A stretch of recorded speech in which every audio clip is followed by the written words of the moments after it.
Сәлем балалар, қал жағдайларың қалай? Бүгін бізде сабақта ана тілі бірінші сынып, 6-шы сабақ. Тақырыбымыз дауысты және дауыссыз дыбыстар. Балалар, каналға тіркеліп, лайк басып, қоңыраушаны басып қоюды ұмытпаңыздар. Себебі жаңа сабақ сіздерге бірінші болып көрінетін болады. Сонымен балалар, тақырыбымыз дауысты және дауыссыз дыбыстар. Бірінші жаттығуға назар аударайық. Мәтінді оқы. Тақырыбы соқпақ. Әкесі мен баласы мектепке келе жатты. Қар аппақ. Бала анадай жердегі қалың қарға қарай жүгірді. Жолдан шығып, қалың қарды бекер омбыладың ау деді әкесі. Түстен кейін әкесі мектепке тағы келді. Қайтар жолда бала өзінің ізін іздеді. Ізі жоқ. Өйткені бала жүрген жолмен біраз адам жүріпті.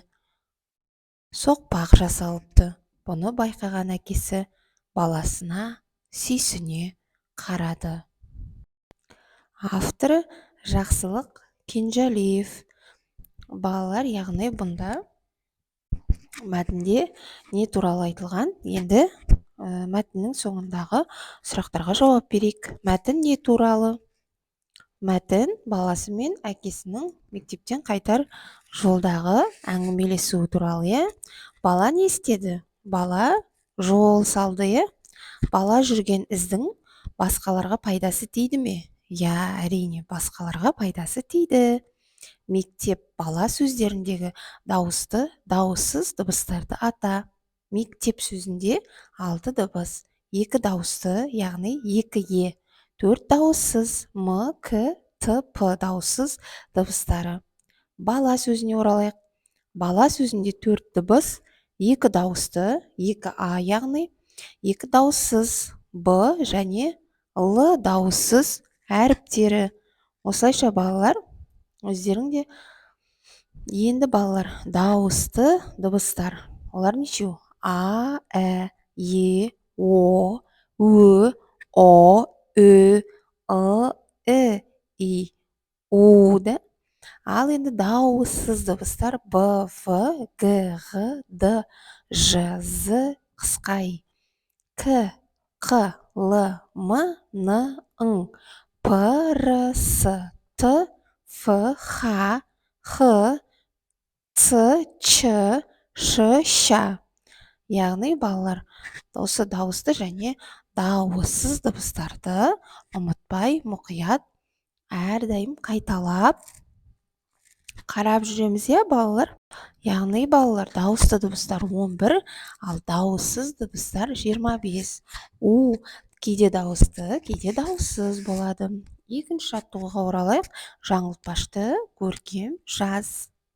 Қар аппақ, дала аппақ, бәрі аппақ. Балалар, бұны қатесіз, боямай, таза дәптерлеріңізге жазыңыздар. Жаңылтпаштар не үшін беріледі біздерге, балалар?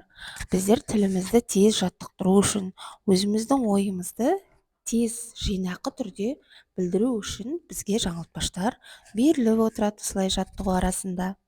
Ал енді балалар, келесі жаттығуға көшейік. Ал енді балалар, үшінші жаттығу, соңғы жаттығу, сурет бойынша мәтін құра. Балалар, яғни суретте қай мезгіл берілген? Әрине, қыс мезгілі берілген. Ал енді сөйлем құрайық. Мұстафаға қыс мезгілі өте қатты ұнайды. Қарындасы аярумен ақ қала жасап, шанамен қар үстінде сырғанап, кішкентай күшігімен ойнайды. Қыста далада көп ойнаған денсаулыққа өте пайдалы. Себебі қыста ауа таза болады. Қыс тамаша мезгіл. Балалар, осымен бүгінгі біздің сабағымыз аяқталды. Каналға тіркелуді ұмытпаңыздар. Сау болыңыздар.